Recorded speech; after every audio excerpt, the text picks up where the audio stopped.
한미 정상회담을 마친 문 대통령은 곧 4차 남북 정상회담을 추진하겠다고 밝혔습니다. 이번 회담 결과를 두고 여야 반응은 들으신 것처럼 엇갈렸습니다. 네, 또 주식 보유 논란이 빚은 이미선 헌법재판관 후보자의 거취 문제가 전국의 변수로 떠오르고 있습니다. 권혁기 전 청와대 춘추관장, 이상일 전 새누리당 의원 두 분 모셨습니다. 안녕하십니까? 안녕하세요. 안녕하십니까? 자, 한미 정상회담 정치권의 반응은 예상하셨듯이 늘 그렇듯 굉장히 엇갈리고 있습니다. 두 분의 이야기도 좀 듣고 싶습니다. 그래서 뭐 세부적인 건 앞서 이제 전문가들이 말씀하셨으니까요. 일단 한국당이 이제 정체불명 회담이라고 이제 비판을 했는데 한국당 시각이 좀 미시적인 것 같아요. 이제 뭐 비판한 이유가 뭐 청와대가 이야기했던 굿 이너프 딜이 없었다 이런 건데. 굿 이너프 딜은 이제 북미 회담에서 타결될 사안이지 한미 정상회담에서 타결된 사안은 아닌 것이고.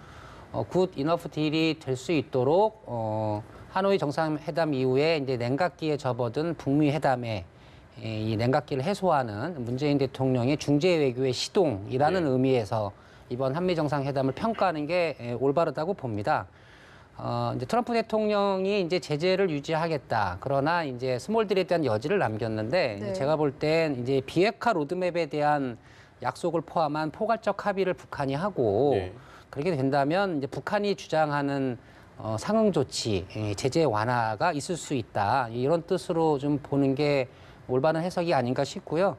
이번 정상회담에서 뭐 청와대가 브리핑을 했는데 시시콜콜이 실무회담, 확대 정상회담에 있었던 이야기를 다 브리핑하지는 않았지만 이런 방안들을 논의하지 않았을까 싶고 이런 방안을 문재인 대통령이 개최가 될 남북 정상회담에서 이제 김정은 위원장한테 설명했을 때 김 위원장이 어떤 입장과 어떤 반응을 낼지가 좀 기대가 됩니다. 알겠습니다. 이 정세현 전 통일부 장관 계시잖아요. 그분이 지금 현 정부, 특히 문 대통령의 북한 문제 제일 잘 대변하시고 또 가장 디펜스, 그러니까 방어를 많이 하시는 분이에요. 그분 오늘 그러셨더라고요. 하노이에서도 노딜, 북한과 미국 간의 노딜이었죠. 워싱턴도 노딜이다. 현실은 현실이다. 그렇습니다. 그러니까 지금 우리 권혁기 전 춘추관장님 말씀하신 대로 굿 이너프 딜, 우리 정부의 지금 일종의 방안이죠. 그건 북미 간에 해결돼야 할 문제지만 그걸 가지고 가서 한미 간에 조율한 거 아닙니까? 그래서 굿 이너프 딜로 가보자. 북한을 다루는 데 있어서. 문 대통령 그 이야기 하신 거예요. 그런데 트럼프 대통령은 그거 아니다, 빅딜이다 이야기한 거 아닙니까? 그러니까 북한의 소위 미국이 말하잖아요, FFVD. 그러니까 최종적이고 충분히 검증된 비핵화. 이거를 확실하게 하겠다라는 거 아니에요? 생화학 무기까지 다 포함한 모든 대량 살상 무기를 완전히 제거하겠다는 게 미국의 입장이 분명히 나와 있는 거예요. 그때까지는 대북 제재 완화 없다. 그러니까 한국 정부가 또 강조했고 문 대통령이 계속 추진하는 개성공단, 금강산 관광 이 문제 제기하는 거 이것도 안 된다고 트럼프 대통령이 이야기했지 않습니까? 그러니까 이 노딜인 거죠. 워싱턴 노딜은 맞아요. 그런데 우리 대통령이 트럼프 대통령의 생각을 확실히 알았겠죠.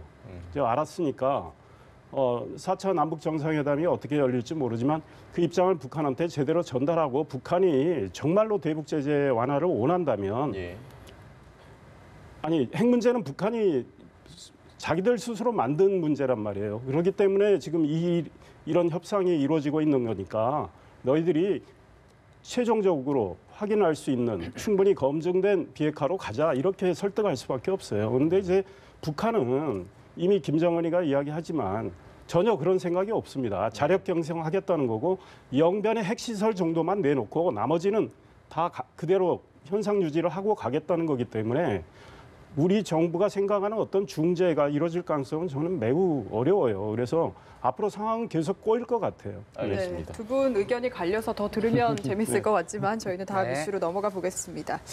이미선 헌법재판관 후보자 지금 주식 투자 논란이 계속 논란인데 남편이 해명을 했습니다. 들으셨죠? 네네, 뭐 저도 관심 있게 봤습니다.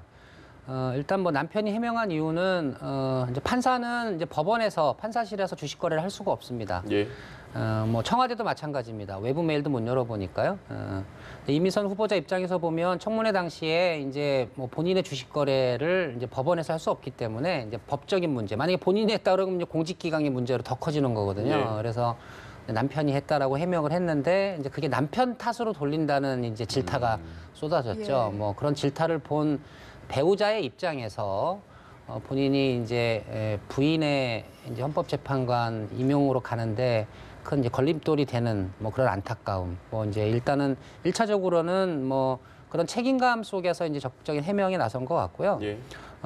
또 하나는 일단은 야당의 이 청문회장에서 있었던 이제 공직 후보자에 대한 검증을 넘어서서 이제 배우자에 대한 검증 공세까지도 확대가 됐어요. 그래서 지금 보면 한국당에서 검찰에 고발을 예. 한다는 등 또 이제 금감원에 이제 문제 제기를 해서 금감원이 뭐 내사에 착수한다는 보도까지 있습니다. 근데 본인도 일단은 뭐 변호사 신분이기 때문에 불법을 포함한 주식 거래가 있었지 않았냐라는 이제 불법 제기 의혹까지 제기된 예. 마당이기 때문에 어느 정도 본인과 부인의 명예도 지키고 네. 또 이제 법적인 어떤 방어권 차원에서의 해명도 같이 겸한 게 아닌가 이렇게 보여집니다. 이 의원께서는 지금 상황 네. 어떻게 보고 계십니까? 그 남편의 해명이 과연 도움이 될지는 좀 모르겠습니다. 예.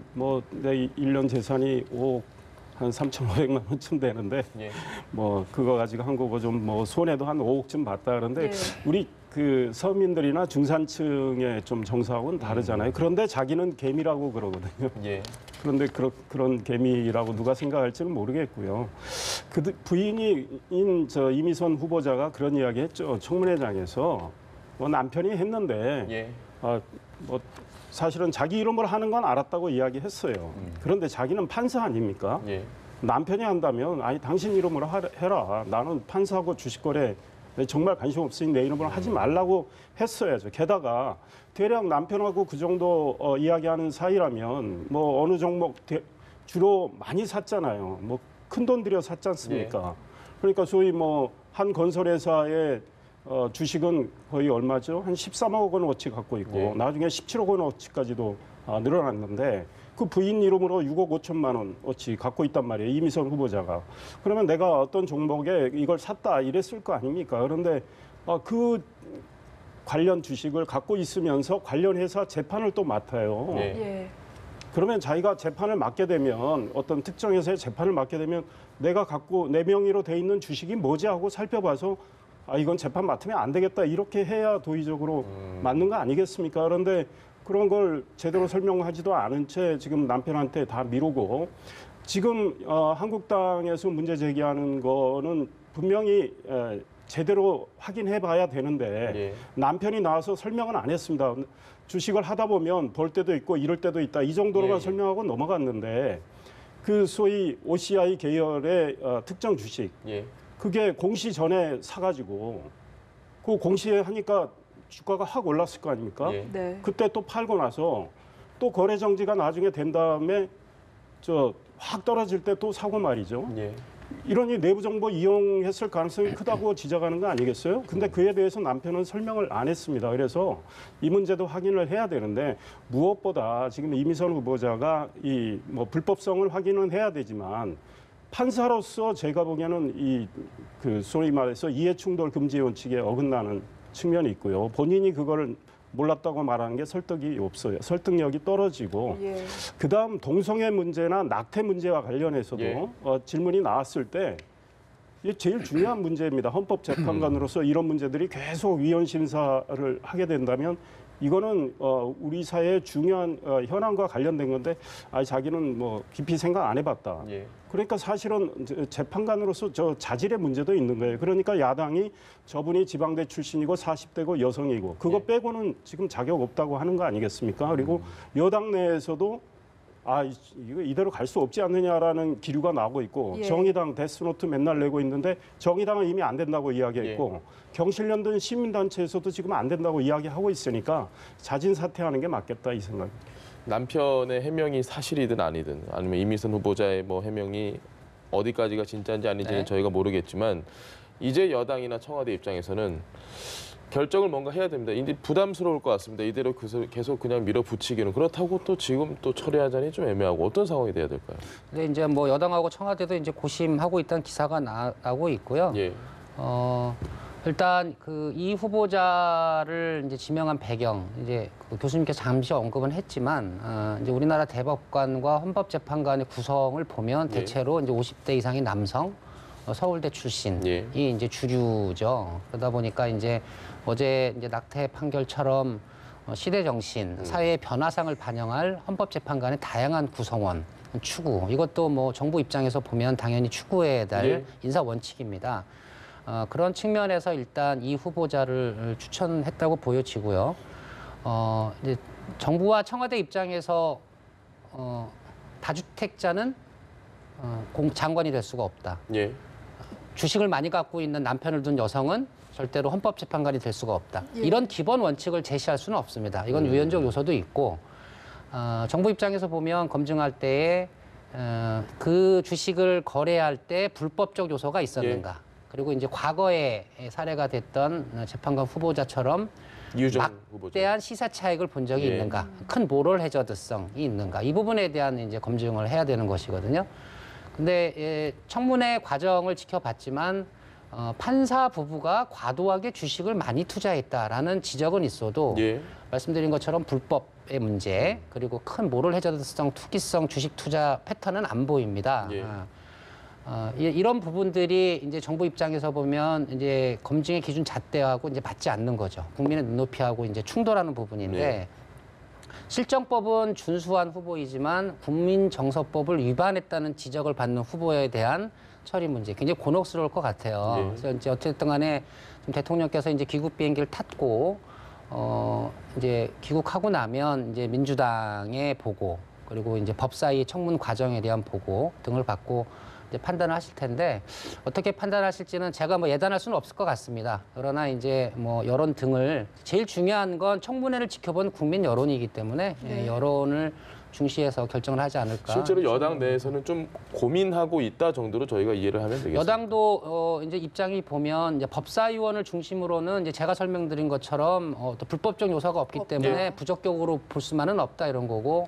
의원들의 개별적인 의견으로는 그래도 좀 국민 정서에 위배되기 때문에 좀 힘들지 않냐. 이 의견이 좀 교차하고 있는 것 같습니다. 네. 알겠습니다. 이 의원님은 네. 자진 사퇴 이야기 하셨잖아요. 그러니까 대통령께서 뭐 지명 철회하셔도 되죠. 예. 그런데 지명 철회는 또 대통령께서 얼마 전에 하셔가지고 인사 실패를 또 좀 자인하는 셈이잖아요. 그러니까 뭐 자진 사퇴 형식인데 사실 얼마 전에 자진 사퇴한 최종호 전 국토부 장관 후보자 뭐 집 세 채 예. 뭐 임명되기 전에 하나, 지명되기 전에 하나 정리했지만 불법 없습니다.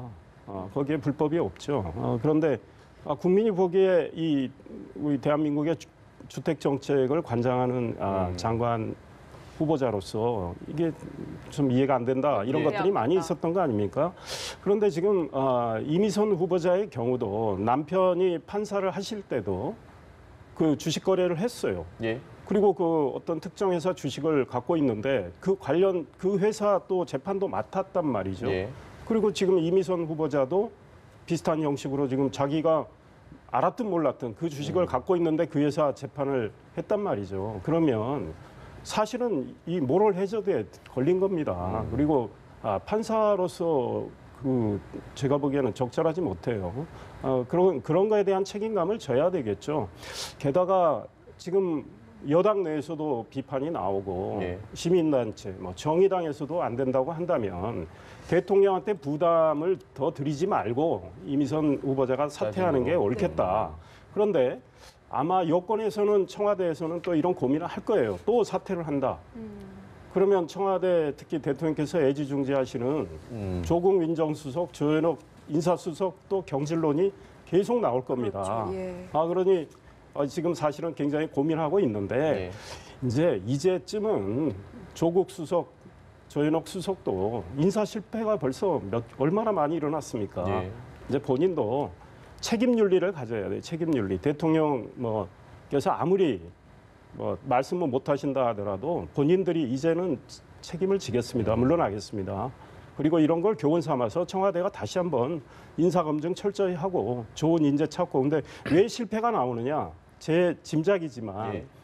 인재 풀을 너무 좁게 운영하고 있어요. 그러니까 정말 우리 편에서만 찾으려고 하다 보니까 그분을 고르고 또 검증에는 뭐 우리 같은 편인데 좀 뭐 이미 낙점을 했는데 적당히 좀 검증하고 가자 이러면서 문제가 커지는 것 같아요. 그러니까 좀 인재를 널리 구해서 검증도 철저히 하고 미국의 경우는 한 3개월 검증합니다. 예. 엄청나게 검증을 합니다. 그러니까 미국엔 낙마자가 거의 없어요. 백악관에서 지명하면 낙마자가 거의 없고 검증을 굉장히 철저히 하고 백악관에서 검증한 자료를 미국의 상원에 줍니다. 미리 인사청문회 하기 전에.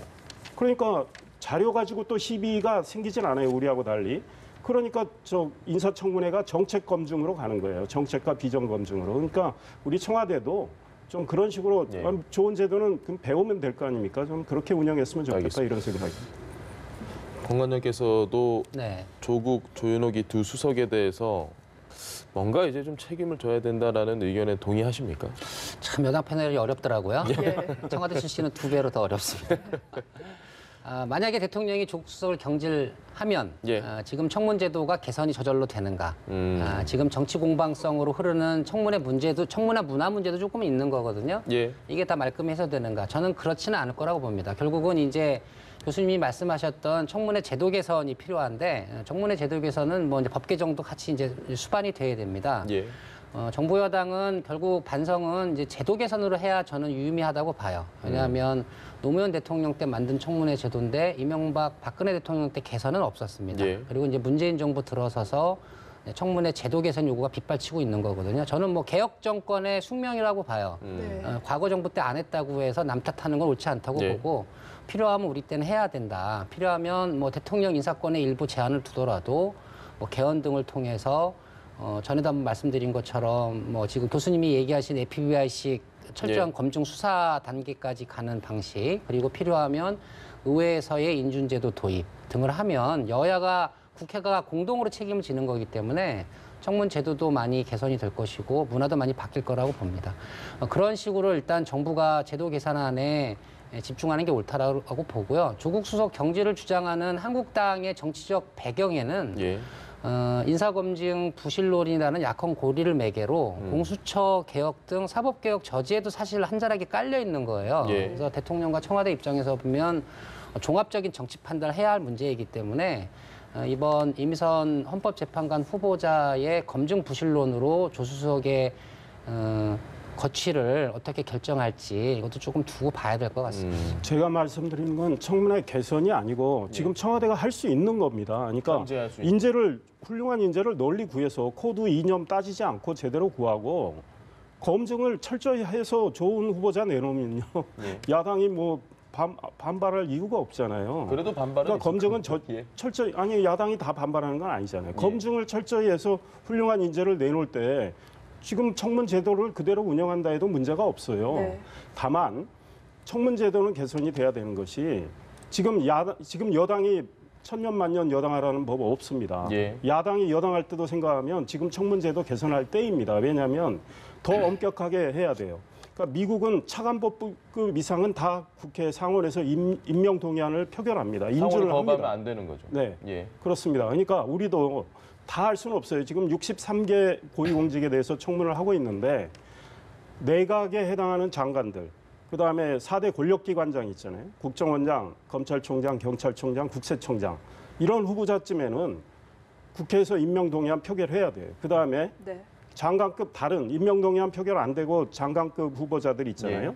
그 사람들에 대해서는 국회에서 청문보고서가 채택이 안 되면 대통령이 임명 강행 못하도록 한다면 인사검증 훨씬 철저히 하고 훨씬 훌륭한 인재를 내놓을 겁니다. 네. 그렇게 바뀌어야 되는데 예. 지금이라도 청와대에서 훌륭한 인재 내놓고 검증 제대로 해서 내놓으면 지금도 큰 사고 없이 갈 수 있어요. 그런데 지금 그렇게 안 되고 있으니까 조국 민정수석 책임론이 나오는 거고 지금 공수처 이야기하셨지만 공수처법안, 검경수사권 조정 다 국회로 가 있습니다. 네.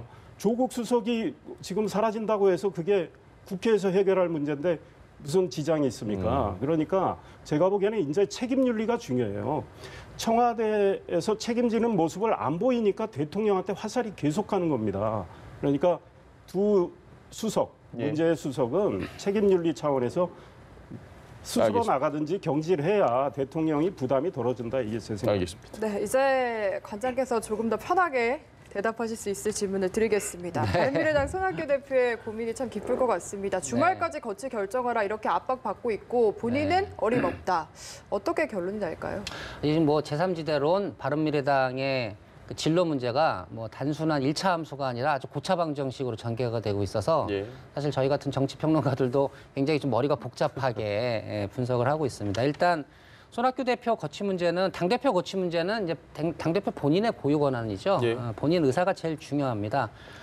이제 보도를 보면 손학규 대표는 이제 바른정당 출신 의원들이 이제 한국당과 통합할 의사로 이제 보고 있어서 이제 계속 그거는 안 된다. 사퇴를 이제 예. 네. 그 명분으로 이제 거부하고 있죠. 그래서 본인 입장에서도 이제 명분 없는 사퇴는 선택하실 것 같지는 않습니다. 제가 볼 때는. 그래서 이제 하태경 의원님이 가장 강력하게 이제 공개적으로 메시지를 전하시는데 예. 뭐 안철수 전 대표의 이제 비대위원장 설 등판론 이런 걸 이제 매개로 해서 넥스트 지도부를 새롭게 구성하자 이런 주장이거든요. 예. 근데 저 개인적 해석으로는 안철수 전 대표께서 지금 시기에 귀국해서 정치 행보를 재개할까? 그것도 좀 미지수로 보입니다. 그렇게 보면 손학규 대표 입장에서는 이제 만약에 당신이 사퇴를 하고 새로운 지도부를 구성해서 바른미래당이 저 당의 진로가 미래지향적으로 간다면 용단을 내릴 수 있을 텐데 예. 지금 시점에서는 그런 구체적인 로드맵이 안 보인다라고 여길 것 같고 제가 보기에도 아직까지는 마땅한 카드는 사실 안 보입니다. 손 대표 이후 체제에 대해서 그런 부분이 여전히 좀 딜레마로 남지 않을까 뭐 그렇게 봅니다. 그러면은 손학규 네. 대표가 이렇게 버티고 있다라고 한다면 그럼 이제 이 상황이 어떻게 되는 겁니까? 계속 내용은 더 심각해지죠. 예. 왜냐하면 손학규 대표 오늘 경우도 지금 김관영 원내대표하고 권은희 정책위 의장은 또 어디 해외 출장을 예. 갔어요. 예. 그러니까 회의를 썰렁한 할 수가 없어요. 최고위원 회의를. 지금 소위 선출직 최고위원 세 분은 안 나오고 있단 말이죠. 예. 그러니까 손 대표 혼자 계신단 말이에요. 손 대표가 지난 재보선에서 최선을 다해서 대표로서 저는 도리를 다했다고 생각하는데 이 사실은 제가 아까도 책임윤리 강조했지만 결과가 뭐 매우 실망스러운 결과 아닙니까? 당원들이나 예. 또 바른미래당 지지하는 분들 입장에서 그렇다면 책임윤리 차원에서 사실은 손학규 대표가 그런 거 잘해오신 분이에요. 그런데 이제 내가 물러나면 누가 이 자리를 맡아서 당을 추스릴 건가? 그리고 과거에 바른정당 출신들은 결국 한국당하고 통합하는 거 아니냐 이런 걱정 때문에 저 지키고 계신데 지금 사실은 실기했습니다. 이제 책임윤리를 딱 보여주기 차원도 실기를 했고 오래 못 가실 수도 있는데 그렇다면 모양새가 이상한 모양새로 갈 수 있는데 문제는 대안이 없어요. 대안이. 그러니까 뭐 하태경 의원 같은 경우는 안철수 전 대표를 모시자 하는데 안철수 전 대표가 오신들 과연 국민의 지지와 신뢰를 더 많이 받겠느냐. 지금 사실은 국회의원들이 예. 내년 총선 앞두고 지금 마음이 다 생각이 다르기 때문에 저렇게 된 겁니다. 그러니까 호남 출신, 국민의당 출신 의원들은 한국당하고 할 수 없는 거 아닙니까? 그렇죠. 그러니까 그 한국당하고 통합을 반대하는 거고 바른정당 출신, 과거 새누리당 출신들은 이대로 나가면 안 돼요. 한국당하고 통합을 해서 뭐 새롭게 하는 게 낫겠다고 생각하는 거죠. 개인 입장에서. 네. 그러니까 다 생각이 다르니까 지금 정답이 없어요. 그리고 안철수 전 대표도 과거에 대표했고 유승민 뭐 전 대선 후보도 다 대표를 했지만 바른정당의 지지율이 이렇게 오르진 않았습니다. 그런데 바른정당이 추구하는 가치가 상당히 우리 정치권에 시사를 주는 게 많아요. 근데 그거를 이 바른정당에 계신 분들이 제대로 끌고 가지를 못했습니다. 정의당의 경우는 뭐 정의당도 비판받을 수준은 많이 있지만 6명의 의원들이 똘똘 뭉쳐서 쭉 가니까 그 작은 정당 중에 정의당 지지율이 제일 높아요. 그런데 바른미래당은 이제는 정답이 없어 보이고 결국은 뿔뿔이 헤어지는 길을밖에 남지 않았나 이런 생각이 들어요. 좀 안타깝게 생각합니다. 예. 네, 오늘 두 분 말씀 여기까지 듣겠습니다. 말씀 감사합니다. 예, 고맙습니다.